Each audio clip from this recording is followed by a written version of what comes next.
Isaías capítulo 30, versículos 18 ao versículo 26.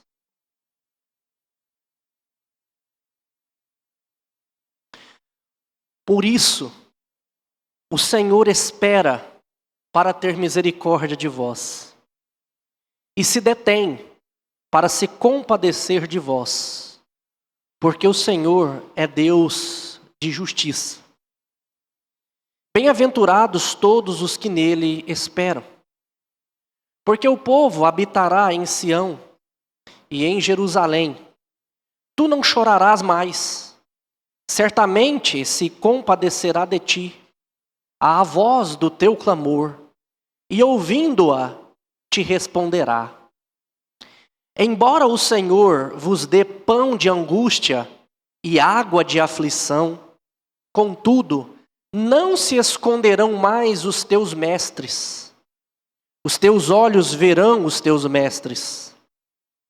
Quando te desviares para a direita e quando te desviares para a esquerda, os teus ouvidos ouvirão atrás de ti uma palavra dizendo: este é o caminho, andai por ele. E terás por contaminados a prata que recobre as imagens esculpidas, e o ouro que reveste as tuas imagens de fundição. Lançá-las fora como coisa imunda, e a cada uma dirás: fora daqui. Então o Senhor te dará chuva sobre a tua semente, com que semeares a terra, como também pão como produto da terra, o qual será farto e nutritivo. Naquele dia, o teu gado pastará em lugares espaçosos. Os bois e os jumentos que lavram a terra comerão forragem com sal, alimpada com pá e forquilha.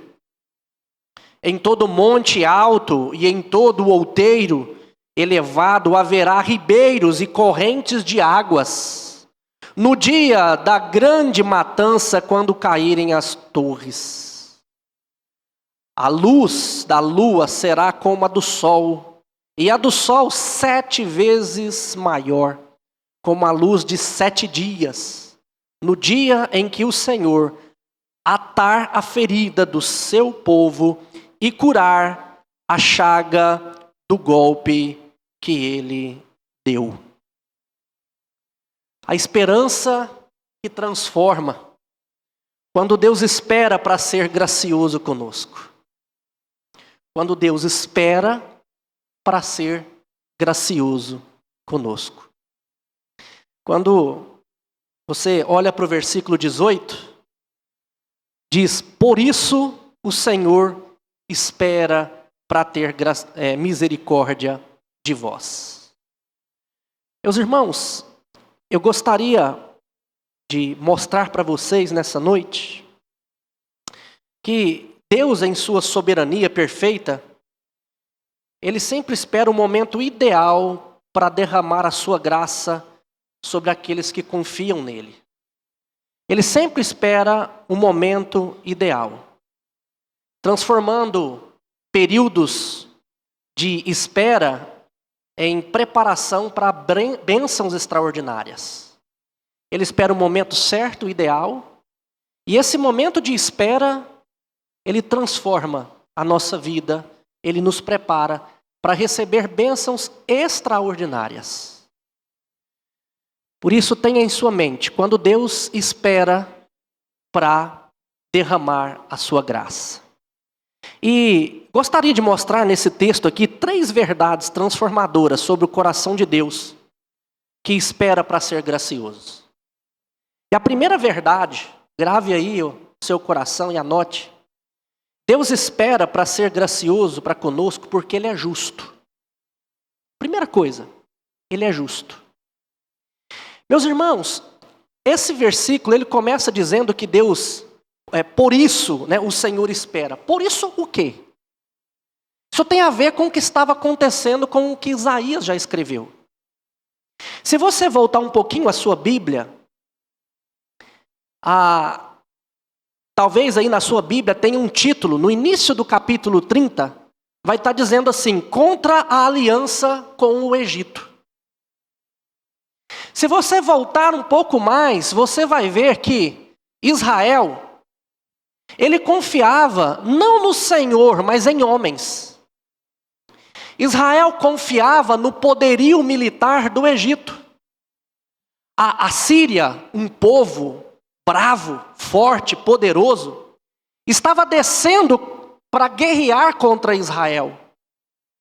E ao invés de se lançar aos pés do Senhor, Israel estava querendo subir ao Egito para fazer aliança com o Egito, confiado em carros, confiado em espadas. Se você se lembrar, no Salmo 46, nós vemos uma oração, um cântico de Sião ali, um episódio em que provavelmente o rei Ezequias, depois de Senaqueribe sitiar Jerusalém, Ezequias clama ao Senhor. E o Senhor, por causa do clamor de Ezequias, porque Ezequias não foi fazer aliança com outra pessoa, mas clamou ao Senhor e se humilhou aos pés do Senhor, em uma noite o Senhor destruiu 185.000 homens do exército de Senaqueribe. Nos anais do rei Senaqueribe, onde eles escreviam, onde os reis escreviam as suas vitórias, está escrito lá que Senaqueribe destruiu mais de 50 cidades fortificadas em Judá e prendeu Ezequias em Jerusalém, como se prende um passarinho em uma gaiola. O rei Senaqueribe não teve o privilégio de descrever que destruiu Jerusalém, que invadiu Jerusalém, porque o Senhor era com aquele povo.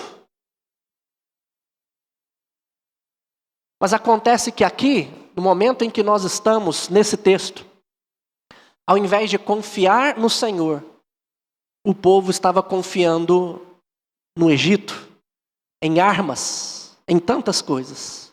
Por isso, o texto começa com essa expressão: por isso, por causa que vocês confiam em homens, porque vocês confiam na força dos homens, por causa disso, o Senhor espera para ter misericórdia de vós, e se detém para se compadecer de vós. E aqui o Senhor diz por quê? Porque Ele é justo. Meus irmãos, talvez você já passou por períodos, ou até esteja passando, período que você pensa assim: o Senhor se esqueceu de mim. Talvez você esteja passando por dificuldades tão grandes, que você clama e diz: Senhor, o Senhor não vai ter misericórdia de mim? Senhor, o Senhor não vai se compadecer de mim? E muitas vezes nós passamos por momentos assim, e o Senhor está esperando para se compadecer de nós, porque nós não confiamos de verdade nele. Quantas vezes nós confiamos no dinheiro que nós ganhamos e colocamos no bolso? E muitas vezes confiamos tanto no dinheiro que somos avarentos. Não dizimamos, não ofertamos, não ajudamos o necessitado, porque damos amor demais ao dinheiro, porque confiamos no dinheiro. Quantas vezes a gente angustia o nosso coração, pensando: o que vai ser do nosso país? Agora acabou mesmo. Quando a gente olha para a corrupção e para as coisas que acontecem, e nós desesperamos o nosso coração porque confiamos em governos. Meu Deus, se esse presidente ganhar, acabou. Meu Deus, se aquele presidente ganhar, vai ser o fim. E agora como que vai ser? Quantas vezes nós confiamos na força do nosso braço, mas não confiamos no Senhor? E a palavra de Deus diz que os seus ouvidos não estão surdos, nem a sua mão está encolhida para que não possa nos abençoar. Mas o que impede do Senhor nos abençoar, o que impede do Senhor se compadecer de nós, somos nós mesmos. Porque confiamos naquilo que não deveríamos confiar.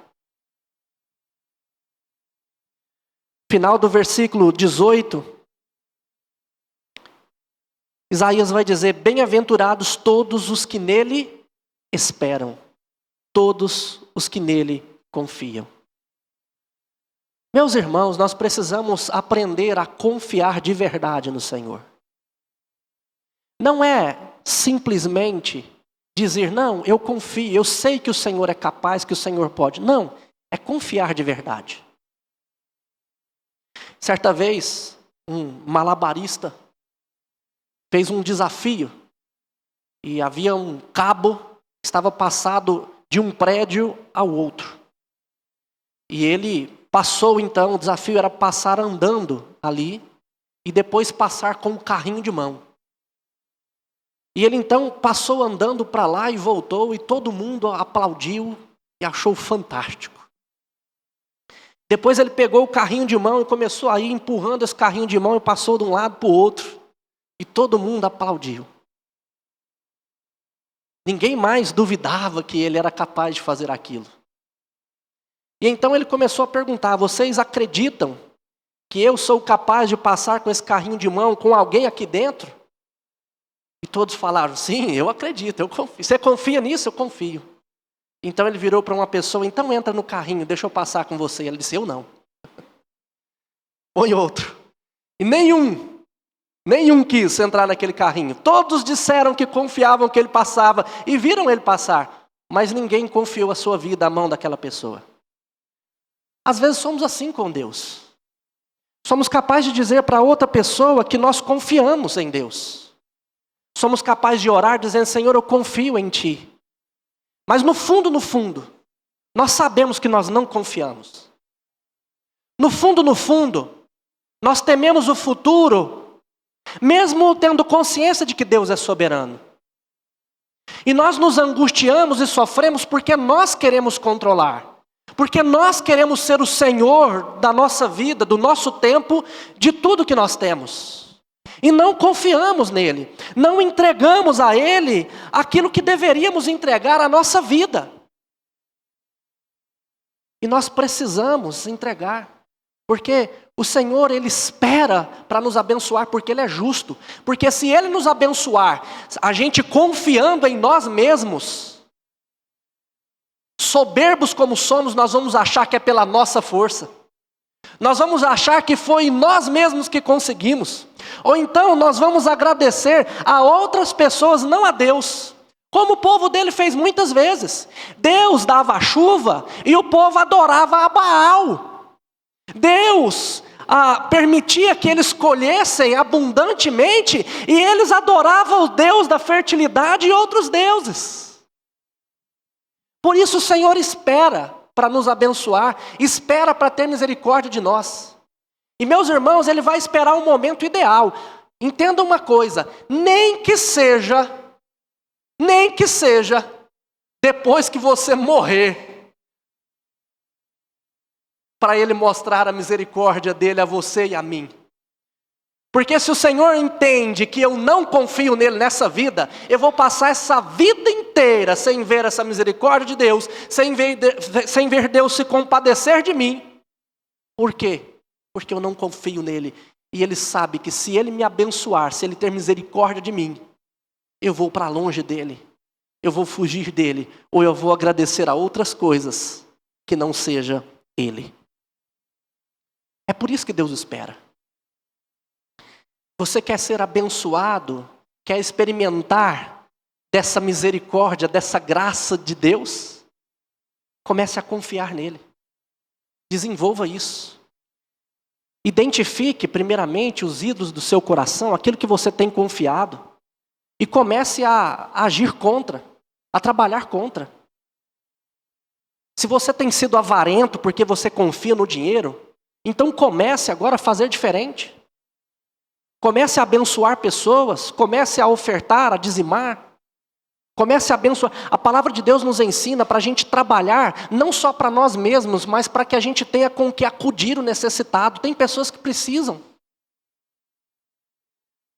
Se você tem confiado no seu trabalho, comece a se exercitar, porque o Senhor pode tirar o seu trabalho. E aí? Vai ser necessário isso para que você aprenda a confiar em Deus e não no seu trabalho? Se você tem olhado para o nosso país e para o mundo, o que tem acontecido, e você tem se angustiado com tudo que tem acontecido, procure acalmar o seu coração, olhar para a história e ver que Deus sempre cuidou. Existiam momentos muito mais difíceis do que nós estamos enfrentando e nós podemos tranquilizar o nosso coração. Mas a segunda verdade nesse texto, eu gostaria de mostrar para vocês também, vai do final do versículo 18 até o versículo 21, é que Deus espera para abençoar, para que Ele possa abençoar abundantemente. Abundantemente. Deus espera, porque Ele tem um propósito, para abençoar ou derramar bênçãos que excedam as nossas próprias expectativas. Às vezes a gente quer ajudar Deus dizendo: Deus, o Senhor quer me abençoar? Então faça isso, aquilo e isso daqui, está bom demais. E nós achamos que o que eu penso a respeito de mim está corretíssimo. Quando na verdade, texto que nós lemos, agora mais cedo, os pensamentos de Deus não são como os nossos pensamentos. Os caminhos de Deus não são como os nossos caminhos. Mas eles são muito mais altos do que os nossos caminhos, muito mais elevados do que os nossos pensamentos. O Senhor quer nos abençoar de maneira extraordinária que nem mesmo nós conseguimos dimensionar a grandeza dessas bênçãos de Deus para nós. Mas Ele espera o momento certo. Porque se Ele derramar as bênçãos sobre a nossa vida, em um momento em que nós não confiamos nele, em um momento em que nós achamos que é pela nossa força, em um momento inadequado, nós não vamos experimentar de maneira adequada as bênçãos de Deus para nós. O Senhor diz que o que estava vazio virá a encher-se, e o que era estéril virá a ser frutífero. Será desfeita a razão para o pranto. Ele vai nos abençoar. Olha só as bênçãos de Deus. Versículo 19. Ele diz uma bênção: o fim do choro e do lamento. Versículo 19, ele diz: porque o povo habitará em Sião e em Jerusalém.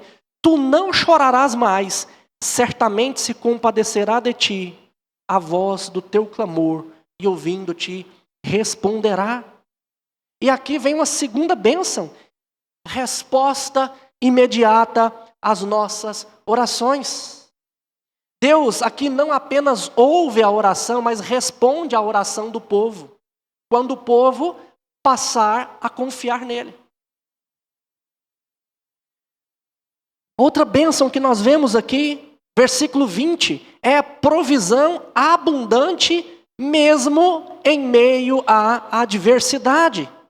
Veja, versículo 20.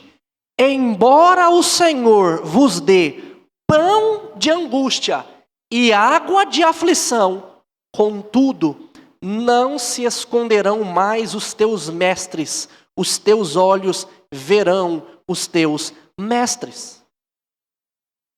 Observe que ele está dizendo que, olha, embora o Senhor dê você pão de angústia, água de aflição, mesmo nesse momento, os seus olhos vão contemplar o seu mestre. Meus irmãos, lembra quando Jesus estava para ir para a cruz? Ele disse aos seus discípulos que ele não os deixaria órfãos. Eles passariam por angústias, mas novamente os seus olhos o veriam. Por um momento eles chorariam a morte do Senhor, mas novamente eles iriam contemplar o seu mestre. Meus irmãos, momentos de aflição e de angústia, eles não tiram a nossa paz completamente. Quando nós temos um mestre, temos um guia, Esse mestre, esse guia, ele nos faz passar pelo vale da sombra da morte e não temer mal nenhum, porque ele está conosco e ele nos ajuda. O problema é que nesse período aqui, os mestres de Jerusalém também se esconderam. Os mestres de Jerusalém fugiam, porque eles também não confiavam no Senhor. Mas quando nós confiamos no Senhor, nós vamos ter provisão em meio à dificuldade, porque nós teremos os nossos mestres para nos orientar. E nós sabemos que o nosso sumo mestre é Cristo Jesus, a quem nós podemos recorrer todos os dias, porque Ele está conosco o tempo todo. Foi isso que Ele disse para nós, quando Ele estava ele ia subir ao céu. Ele disse isso para nós, Mateus capítulo 28, Mateus registra isso. Jesus dizendo: eis que estarei convosco todos os dias, até a consumação do século. Uma outra bênção que nós vemos aqui, é que nós teremos orientação. Observe o versículo 21. O que ele vai dizer no versículo 21? Quando te desviares para a direita, e quando te desviares para a esquerda, os teus ouvidos ouvirão atrás de ti uma palavra dizendo: este é o caminho, andai por ele. Meus irmãos, em Cristo Jesus, quando nós confiamos em Deus, confiamos em Cristo, nós temos orientação o tempo todo. Vira e mexe, os nossos pés vacilam para a esquerda ou para a direita. O problema não é nem quando os nossos pés vacilam, o problema é que nós queremos confiar em coisas erradas e por isso nós não damos ouvido à voz de Deus, não damos ouvido à voz do nosso Senhor Jesus, quando Ele diz: não é esse o caminho, meu filho. Quantas vezes nós colocamos a nossa família em risco, seja por algum negócio feito errado, e acaba que a gente perde muita coisa, ou fica na iminência de perder por conta de negócio, porque não ouvimos a voz de Deus dizer: olha, não é por aí. Quantas vezes arriscamos a nossa família, porque acabamos nos apaixonando, ou nos deixando nos levar pela mulher enganosa, ou a esposa se deixando enganar por um homem enganoso, achando que esse relacionamento vai ser melhor do que aquele que Deus tem dado a nós. E nós acabamos enveredando por isso, porque não ouvimos a voz dele dizer: não vá por aí, meu filho, vá por aqui. Quantas vezes fraquejamos na fé, vivemos pulando de galho em galho, de igreja em igreja, sendo levado por todo o vento de doutrina, porque não queremos ouvir a voz dele, que fala através da Bíblia. Hoje de manhã nós falamos sobre isso na escola bíblica dominical, que por sinal tem estado vazia, não sei porquê, mas os irmãos não têm, muitas vezes, comparecido para aprender um pouco mais da palavra de Deus. E aí nós vamos indo sem direção, e sofremos. Mas meus irmãos, você pode estar chorando, as suas orações podem não estar sendo respondidas. Você pode não ter se alimentado de coisas tranquilas, de águas tranquilas, de uma boa comida, porque o Senhor tem dado o pão da aflição, da angústia para você. Você pode não estar encontrando direção. Mas eu te digo, olhe para o seu coração, analise os ídolos do seu coração, comece a arrancar isso dentro de você. Comece a confiar no Senhor, porque você vai começar a ver a graça dele, a misericórdia dele. Eu vou te dizer mais uma vez, o que ele tem para a sua vida e para a minha vida é muito mais esplêndido, mais extraordinário do que nós pensamos. Muito mais. O que ele deseja para nós vai muito além daquilo que nós mesmos almejamos. Mas eu preciso buscar o Senhor. E a terceira verdade nesse texto, meus irmãos, além de Deus esperar para nos abençoar, porque Ele é justo. Além dele esperar para nos abençoar, porque Ele quer nos abençoar de maneira abundante, o Senhor também espera para nos abençoar, porque Ele quer revelar a sua glória, mostrar a sua glória, como Ele é de fato. Nós vemos agora até o versículo 26, ele vai mostrar isso para nós. Ele vai abençoar de maneira esplêndida, de tal forma que a gente vai olhar para a glória dele. Mas a primeira coisa que acontece quando nós contemplamos o Senhor é que nós começamos a arrancar os ídolos do nosso coração, os ídolos que nós temos. Versículo 22, ele diz o seguinte: e terás por contaminados a prata que recobre as imagens esculpidas e o ouro que revestes as tuas imagens de fundição. O Senhor aqui mostra isso, prata e ouro, porque geralmente é isso que o homem mais valoriza. E as imagens deles eram cobertas por esses metais preciosos. E o que aqui Isaías quer mostrar para nós é que quando nós contemplamos o Senhor, nada mais, nenhum outro ídolo faz sentido para nós. Nós nos desprendemos de tal maneira que nós vamos pegar prata e ouro e lançar fora de nós, dizer: fora daqui. Meus irmãos, o nosso coração é uma fábrica de fazer ídolos. O tempo todo nós idolatramos coisas. O problema é que todos esses ídolos são falsos deuses, são deuses falsos, deuses que nós contemplamos, que nós adoramos, mas eles não trazem uma verdadeira satisfação. Mas quando nós aprendemos a confiar de verdade em Deus, quando nós olhamos para Ele, quando nós entregamos a nossa vida para Ele, de um jeito que nada mais importa na nossa vida, nós vamos começar a identificar aquilo que é ruim, aquilo que é ídolo, aquilo que não passa de prata e ouro, e nós vamos tirar da nossa vida. Porque a glória do Senhor, ela ilumina tudo aquilo que não presta.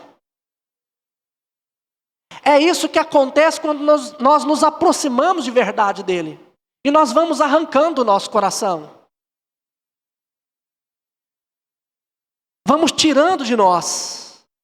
E é isso que ele nos ensina aqui.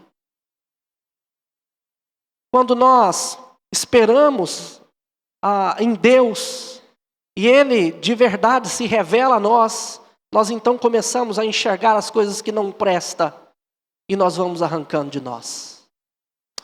É interessante, meus irmãos, que ele termina dizendo, né, lá no versículo 26, a luz da lua será como a do sol, e a do sol 7 vezes maior, como a luz de 7 dias, no dia em que o Senhor atar a ferida do seu povo e curar a chaga do golpe que ele deu. Era o próprio Senhor quem estava punindo o povo, quem estava permitindo que o povo passasse por aquilo. Mas ele diz: o dia que o Senhor curar isso, a glória dele vai ser tão magnífica que nós conseguiremos enxergar todas as coisas de maneira clara. Meus irmãos, e nós sabemos que essas bênçãos que nós vemos aqui, Jesus é o cumprimento de todas elas. Ele é aquele que ouve o nosso clamor e nos responde. Em João capítulo 14, versículo 13, Jesus diz: e tudo quanto pedirdes em meu nome, eu farei. Jesus diz: as obras que eu faço, vocês vão fazê-las e vão fazer ainda mais. Andando nos caminhos do Senhor, Ele vai nos dar tudo aquilo que nós pedirmos para viver fazendo a vontade de Deus. Ele nos ouve e Ele nos atende. Quando Jesus diz isso, Ele não está dizendo que Ele vai dar tudo o que nós pedirmos para saciar o nosso coração ingrato ou o nosso coração egoísta. Não, nada disso. Mas Ele vai dar tudo aquilo que nós necessitamos para continuar cumprindo a vontade de Deus e vivendo na confiança dele. Jesus é o nosso mestre que nunca se esconde. Como eu disse, Mateus 28, versículo 20, Jesus diz: eis que eu estou convosco todos os dias. O Senhor promete estar conosco sempre. O problema é que nós não recorremos ao mestre. O problema é que nós queremos resolver a nossa vida o tempo todo. Jesus é aquele que nos guia no caminho. João 14, versículo 6, ele diz o quê? Eu sou o caminho, a verdade e a vida, e ninguém vem ao Pai a não ser por mim. A luz que nós vemos no versículo 26 aponta também para Cristo como a luz do mundo, como ele mesmo diz em João capítulo 8, versículo 12. E a cura dos feridos do povo, aqui no versículo 26 também prefigurava a cura que Cristo traria para nós. Como o próprio Isaías profetizou, em Isaías 53, versículo 5, pelas suas pisaduras nós fomos sarados. Meus irmãos, Jesus estava na cruz, cumprindo todas essas promessas de Deus aqui para a nossa vida. Nele nós temos tudo.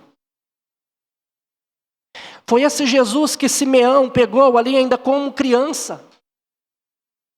Elevou aos céus e disse: Senhor, agora o Senhor pode me despedir em paz.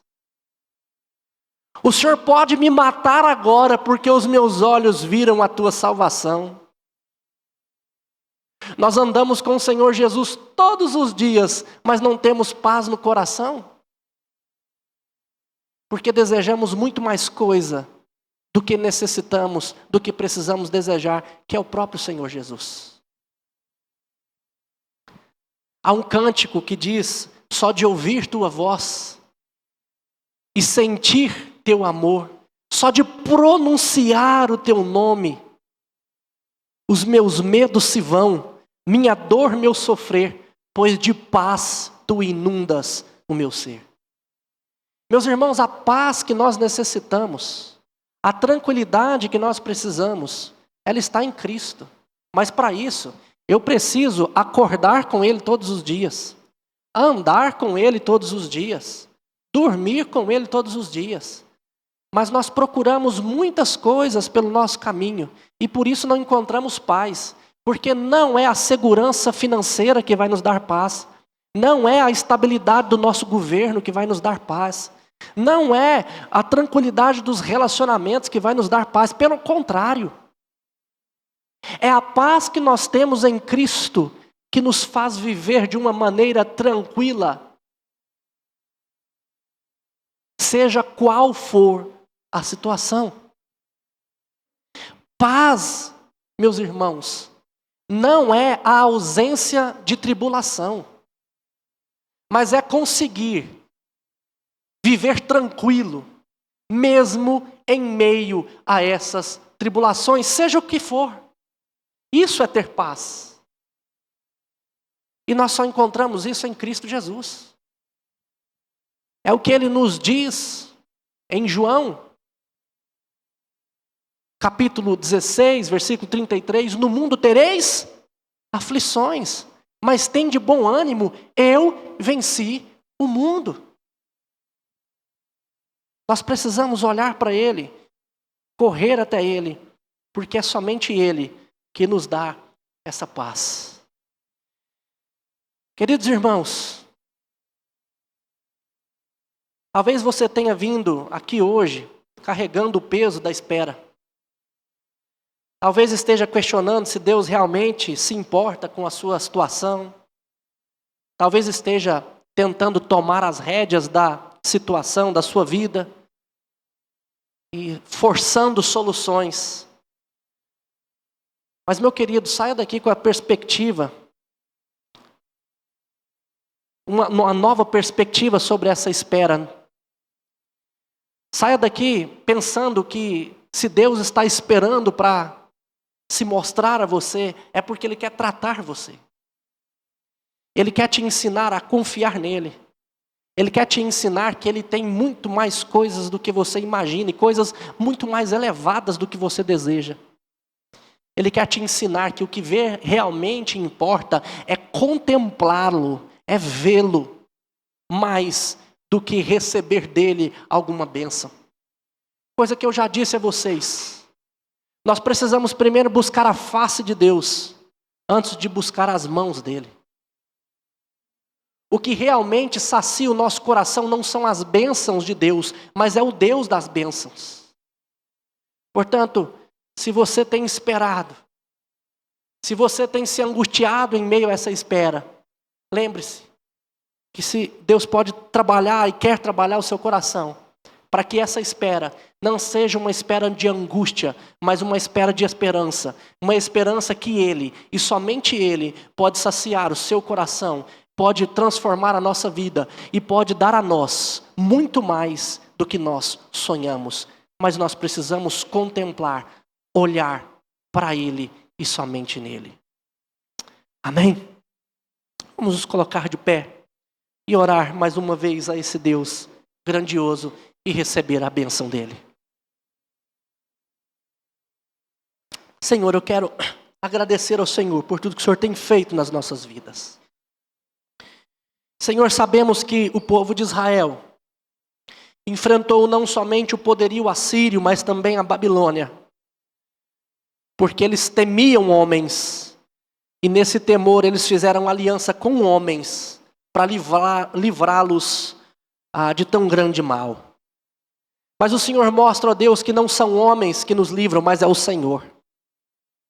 O Senhor nos mostra que não são ídolos nesse mundo, que não são coisas que o Senhor dá nesse mundo que nos satisfaz, mas é o próprio Senhor.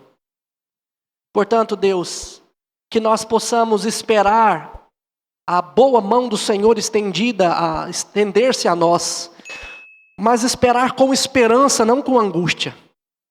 Esperança de que o Senhor, no tempo oportuno, há de vir a nós com tudo aquilo que nós necessitamos.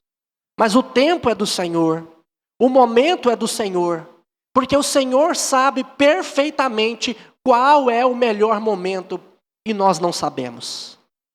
Portanto, que a nossa espera possa ser uma espera tranquila, uma espera de esperança, mesmo em meio a situações difíceis. E agora, irmãos, que a graça do nosso Senhor e Salvador Jesus Cristo, o Filho, que o amor de Deus, o Pai, e que a eterna comunhão do Espírito Santo repouse sobre vós hoje e para todo sempre, até que Jesus volte. Amém e amém. Os irmãos podem se assentar.